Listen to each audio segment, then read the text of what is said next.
Edward Snowden. Many may not have heard his name in recent years, but he started making headlines across America again. However, before we get into that, let me recount exactly why Edward Snowden is a notorious name in Washington and in politics as a whole. Edward Snowden started his career as a contractor for the NSA in 2006.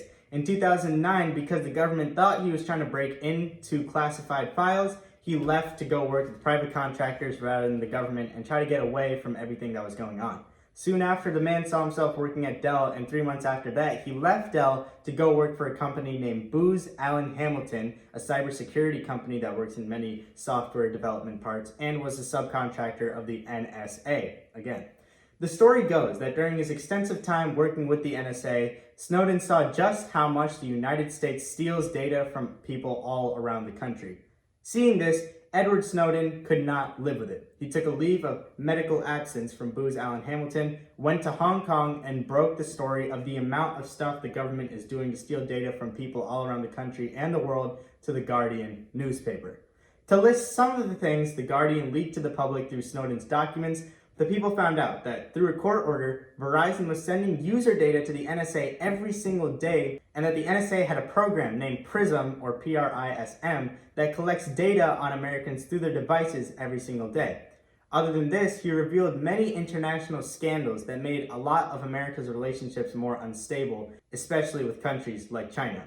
Basically, Snowden was the man that called out our government for breaking the law, and since he couldn't live with the knowledge he had to make sure that everybody heard about it. So what's happened to the man since then? Well, to be short, he got pursued legally by the American government. He was charged with numerous things such as theft of government property, unauthorized communication of national defense information, and willful communication of classified communications intelligence information to an unauthorized person. And the person here would probably be the Hong Kong reporters for The Guardian. These are extremely serious crimes, but we'll get back to this point later, as this is the one key point I really want to speak on in this video, his persecution. Another thing that happened to Snowden was him seeking exile in Russia. He was offered asylum in Venezuela, Bolivia, and Nicaragua. However, he was adamant on going to Russia. He is currently still in Russia and recently did an episode of the Joe Rogan podcast from Russia, which is another big reason he's making headlines. However, the main reason he's making headlines is because President Trump wants to pardon him, which is something that a lot of people have both supported and opposed. But we'll also get to that one later. But now you know the story, and you might be thinking, okay, so he's just another whistleblower. Why should I care? And the reason is far bigger than simple government surveillance programs. To put it shortly, this situation is the keystone of someone who fought for justice and freedom in America that has been exiled out of the country. Think about it. Edward Snowden did nothing wrong at the end of the day. What he did do was call out the government on their malpractice and spying on their own people and people from other countries all around the world. And for that, he was labeled a criminal and a traitor by all of those who work in big politics.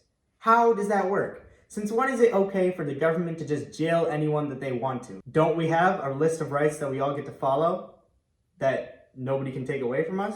I'll also get to that one later in the video.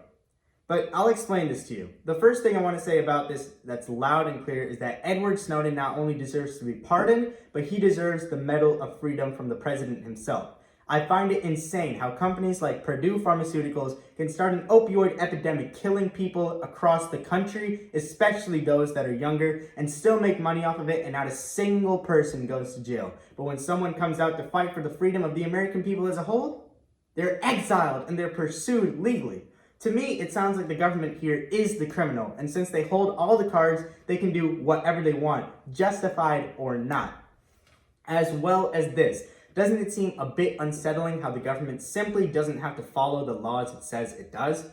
It seems to me like the people who make the laws are usually the ones that break them the most. Take the Hatch Act, that says a government employee such as Secretary of State cannot partake in political activities.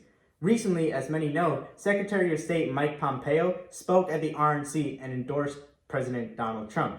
Nobody got punished for that, even though it was against the Hatch Act. So why is it even a law in the first place if nobody's going to follow it? If the people in office don't hold themselves to the same standards as the rest of us, why do they get to choose those standards in the first place? It really seriously confuses me However, the last and biggest issue I have with this is that the government's broken structure is clear as day to us as this story broke. The government structure is dependent on the people in it being trustworthy. So I mean congressmen, senators, and the president. However, how do we know anyone in the government is trustworthy anymore? We don't. We've actually gotten used to them not being trustworthy. After stories like this, you have to start asking yourself why these people in the government get to make the decisions for us if they don't even fight for us when we are clearly being taken advantage of. Why the trustworthy people in Congress get to make decisions that hurt the average American and help the richest of us all, and not a single person gets to even bat an eye anymore because that's how ingrained it is into the system. If you think that the government represents your interests at the end of the day, you are simply wrong. Not only are you wrong, but you are being taken advantage of by those who are in power.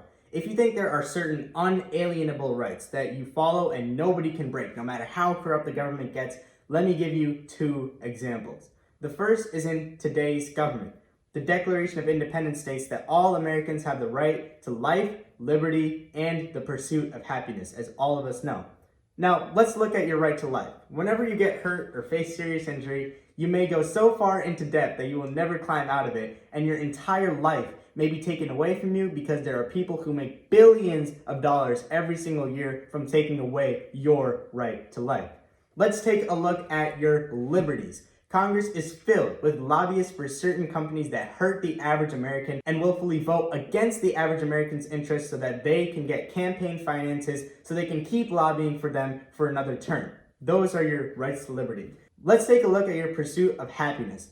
If you want to get a stable job, you usually need a degree. Oh, well, you want a degree? Well, you have to be ready at the age of 17, which is 2 years older than me, to sign up for tens or hundreds of thousands of dollars in high interest debt to pay for that degree. And if you want to argue against any of these points, let's take a look back into history. You know who was promised unalienable God-given rights? Japanese people in the 1940s. These American citizens were rounded up across the Bay Area and were thrown into concentration camps, often losing everything they worked for up until then, just because their home country attacked America and everybody freaked out. So the government just took away their rights. Oh, and you think this would never happen again? Take a look at the southern border. The concentration camps that asylum seekers were thrown into by our current president. What happened to their unalienable God-given rights? Why were they separated at the border and given tinfoil to sleep in? At the end of the day, all I want to say is that the government can easily toss out Edward Snowden and label him a criminal when he fights for what's right and he fights for what we want as the American people. The government we are living under currently needs to hold itself to the laws that it passes. And as Americans, we cannot forget that we hold all of the power. No matter what happens, there's not a single group of people that hold more power than us as a collective. And if we wake up and realize that justice is faltering in America, we need to fight for change. Thank you and have a good night.